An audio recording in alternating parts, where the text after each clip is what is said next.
ఓం సాయిరామ్ సమర్థ సద్గురు సాయినాథ్ మహారాజ్కి జై. సాయి భక్తులందరికీ నమస్కారం అండి. మన బాబా గారి దయ వల్ల మనందరం బాగుండాలి, సంతోషంగా ఉండాలి అని చెప్పి మనస్ఫూర్తిగా కోరుకుంటూ ఈరోజుటి వీడియో స్టార్ట్ చేస్తున్నాను ఫ్రెండ్స్. ఇక ఈరోజు వీడియోలో మనం చూడబోయేది ఏంటి అంటే, తల్లి శివయ్య నీకు సందేశం అందించాడమ్మా, నువ్వు విని తీరాల్సిందే. మీ చెడు కోరే ఒక ముసలి వ్యక్తి నీ పేరు మీద ఏదో చేస్తున్నాడు.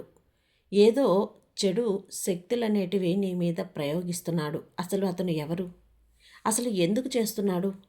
ఎవరు చేపిస్తున్నారు? ఇదంతా కూడా నువ్వు తెలుసుకోవాలి అంటే ఈ వీడియోని నువ్వు చివరి వరకు చూడాల్సిందే బిడ్డ అని చెప్పి బాబాగారైతే మన కోసం ఒక మంచి సందేశాన్ని తీసుకొచ్చేస్తారండి. ఆ సందేశం ఏంటి? ఆ సందేశం రూపంలో బాబా గారు మన కోసం ఏం చెప్పబోతున్నారు అనేది వినే ముందుగా మన ఛానల్ని కనుక కొత్తగా ఎవరైనా చూస్తూ ఉన్నట్లయితే ప్లీజ్ సబ్స్క్రైబ్ చేసుకోండి ఫ్రెండ్స్. వీడియో నచ్చితే కనుక లైక్ చేయండి, షేర్ చేయండి, కామెంట్ చేయండి, కొంచెం సపోర్ట్ చేయండి. ఇక వీడియోలోకి వెళ్ళబోయే ముందుగా ఒక్కసారి మనకు తెలిసిన గురువుగారండి, షిరిడి సాయిబాబా ఆశీస్సులతో జ్యోతిష్యం చెప్తున్నారు గురూజీ సుబ్రహ్మణ్యం రాజు గారు. నెంబర్ 1 వశీకరణ స్పెషలిస్ట్. వీరి మొబైల్ నెంబర్ 9908224144. ఎలాంటి ప్రాబ్లం ఉన్నా సరే కేవలం ఫోన్ ద్వారా పూజలు చేసి పరిష్కరించేస్తారు. నేరుగా వెళ్లాల్సిన పని లేదు. పర్సనల్గా మీట్ అవ్వాల్సిన అవసరం కూడా లేదు. ఉన్న చోటనే కదలకుండా, మూడో కంటికి తెలియకుండా మీ మొండి సమస్యలను సైతం మీరు పరిష్కరించుకోవచ్చు. ప్రేమ, పెళ్లి, ఉద్యోగం, రాజకీయం, విదేశీ ప్రయాణం, ధనం నిలకడగా లేకపోవటం, భార్యాభర్తల మధ్య గొడవలు, ఆస్తి తగాదాలు, అప్పుల బాధలు, స్త్రీలు పురుషులు ఎటువంటి గుప్త సమస్యలున్నా సరే నెంబర్ 1 వశీకరణ స్పెషలిస్ట్. మీ మీద, మీ ఇంటి మీద చెడు ప్రయోగం జరిగినా, చేసి ఉన్నా కూడా నరదృష్టి, నరగోష్ట, సంతాన సమస్యలు, భార్యాభర్తల మధ్య, లవర్స్ మధ్య అనుమానాలున్నా, అపార్థాలున్నా, థర్డ్ పర్సన్ ఉన్నా సరే, అత్తాకోడళ్ళ మధ్య సఖ్యత లేకపోయినా ప్రతి ఒక్క ప్రాబ్లంకి చక్కటి సొల్యూషన్ ఇస్తున్నారండి. మీ వివరాలన్నీ కూడా సేఫ్ అండ్ సెక్యూర్గా ఉంచుతారు.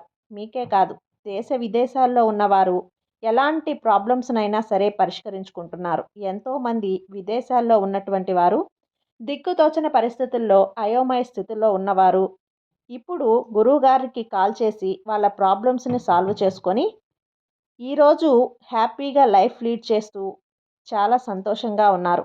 కాబట్టే స్క్రీన్ మీద ఉన్నటువంటి నెంబర్కి ఒకసారి కాల్ చేయండి. మీ ప్రాబ్లమ్ని గురువుగారితో పంచుకోండి. ఖచ్చితంగా గురువుగారు మీ ప్రాబ్లంకి సొల్యూషన్ చూపిస్తారు. ఇక వీడియోలోకి వచ్చేస్తే, బిడ్డ నీ జీవితానికి ఒక సందేశం అనేది నా ద్వారా వినపడుతుంది. అంటే ఇది ఖచ్చితంగా నీ మంచి కోరే అయి ఉంటుంది కదా. నీ జీవితంలో ఏం జరుగుతున్నా కానీ నా ప్రమేయం లేకుండా కనీసం నీ కాలి గోటిని కూడా ఏ కష్టం తాకలేదమ్మా. మరి ఏ కష్టం తాకలేనప్పుడు ఇన్ని ఇబ్బందులు ఎందుకు వస్తున్నాయి బాబా? ఇన్ని కష్టాలు ఎందుకు వస్తున్నాయి? నేనేం పాపం చేశాను? ప్రతి నిమిషం మీ పేరే తలుచుకుంటున్నాను. ఏ కష్టం వచ్చినా, ఏ బాధ వచ్చినా, బాబా ఈ కష్టం వచ్చింది, బాబా ఈ బాధ వచ్చింది అని చెప్పి నన్ను ఒడ్డున పడేయండి బాబా అని చెప్పి నీ నామస్మరణే కదా నేను చేస్తున్నాను. ప్రతి నిమిషం మిమ్మల్నే తలుస్తున్నాను. అయినా నా మీద చెడు కోరుకునేవారు ఎవరున్నారు అన్న విషయం నాకు అర్థం కావట్లేదు బాబా. బిడ్డా, ఎవరు కోరుకోకుండా ఉంటారు చెప్పు? పోనీ మీ గురించి కోరుకునేవారు ఎంతమందో వేళ్ల మీద లెక్క పెట్టుకుంటావా? ఒక్కసారి లెక్క పెట్టుకొని చెప్పు, నీ మంచి కోరుకునేవారు ఎంతమంది ఉన్నారు అని చెప్పి.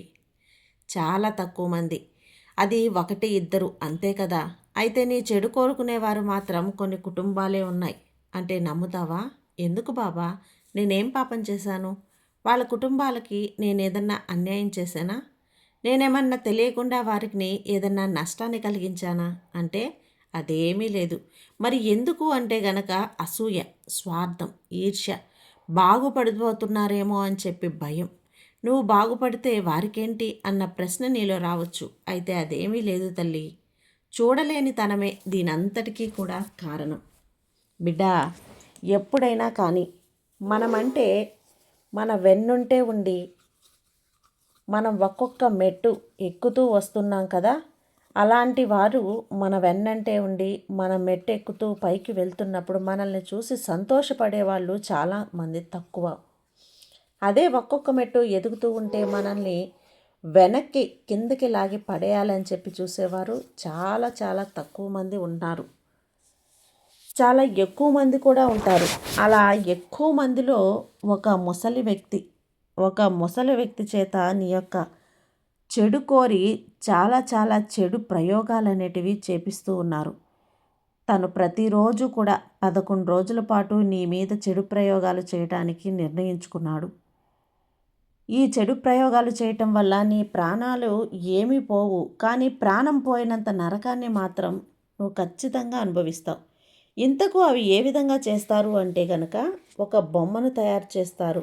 ఆ బొమ్మనే నిన్నుగా భావించి నీ అనారోగ్య సమస్యలు వచ్చేటట్లుగా, నువ్వు ఏదైనా పని చేస్తుంటే ఆ పనిలో నువ్వు సోమరితనంగా వచ్చేటట్లుగా, నీకు డబ్బు యందు ధ్యాస తగ్గేటట్లుగా చేసే పని, నువ్వు ఏ పని చేసినా దాంట్లో నువ్వు శ్రద్ధగా చేయలేకపోవటం, నువ్వు ఎక్కడికి వెళ్ళాలన్నా నీకు వెళ్ళాలనిపించకపోవటం, ఏదైనా పాజిటివ్ ఆలోచనలు ఉంటే అవన్నీ కూడా పూర్తిగా నెగిటివ్గా మారిపోవటం, నిజానికి ఒక బ్రతుకున్న శవంలాగా నీ జీవితం వెలుగులో నుంచి పూర్తిగా చీకట్లోకి నెట్టిబెడుతుంది.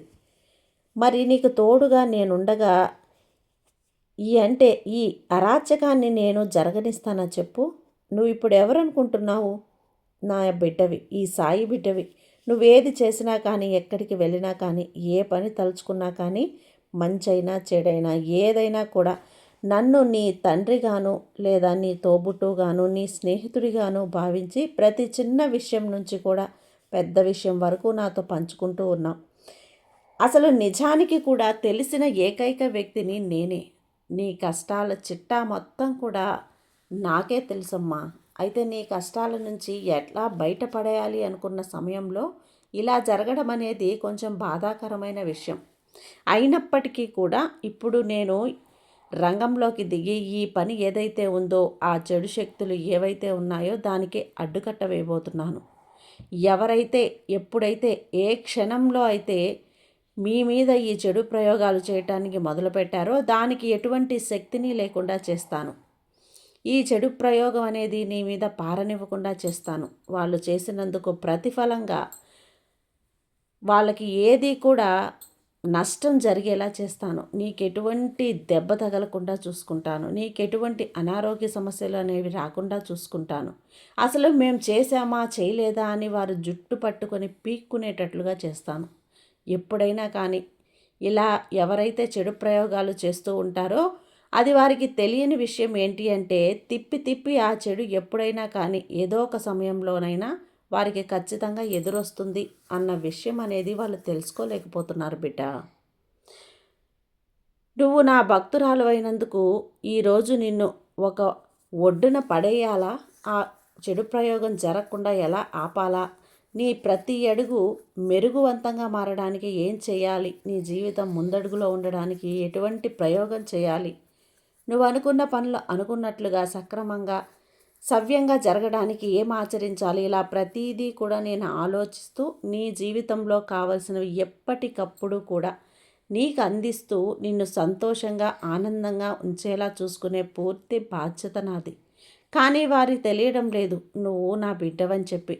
నా బిడ్డ కాలి గోటిని తాకినా కూడా ఈ బాబా ఒప్పుకోరు అనే విషయం వారికి అర్థమయ్యేటట్లుగా చెప్తాను. అలాగే ఈ బాబాకి తోడు ఈ శివయ్య కూడా ఉన్నారు. వాళ్ళు అనుగ్రహించేలా చేస్తాను. మరి ఆ చెడు ప్రయోగం పూజలు ఏవైతే ఉన్నాయో అవన్నీ వారికే బెడిసి కొట్టేలా చేస్తాను. ఎప్పుడైనా పాపం చేసిన వెంటనే పండదు, కానీ ఆ పాపానికి తగిన ప్రతిఫలాన్ని ఖచ్చితంగా ఆశించి తీరాల్సిందే. అలాగే ఈ కర్మఫలం అనేది ఏదైతే ఉందో అది మంచి ఫలితమై లేదా చెడు ఫలితమైనా ఖచ్చితంగా వచ్చి తీరుతుంది. నువ్వు పడుతున్న ప్రతి కష్టానికి, ప్రతి బాధకు, ప్రతి సమస్యకు కూడా పరిష్కారం అనేది దొరికే రోజు ఎంతో కాలం లేదు. ఖచ్చితంగా ఈరోజు ఈ రథసప్తమి రోజు ఏదైతే కొత్తగా ఆరంభమైందో నీ జీవితంలో కూడా కొత్త సంతోషాలనేవి ఆరంభం కానున్నాయి బిడ్డ. ఇప్పుడు కేవలం నా గురుబలం మాత్రమే కాకుండా ఆ శివయ్య అనుగ్రహం కూడా ఈరోజు నీ యందు ఉంది. కాకపోతే కొన్ని నీ యందనేవి అలా తాకినట్లుగా తాకి నీ నుంచి దూరమైపోతున్నాయి.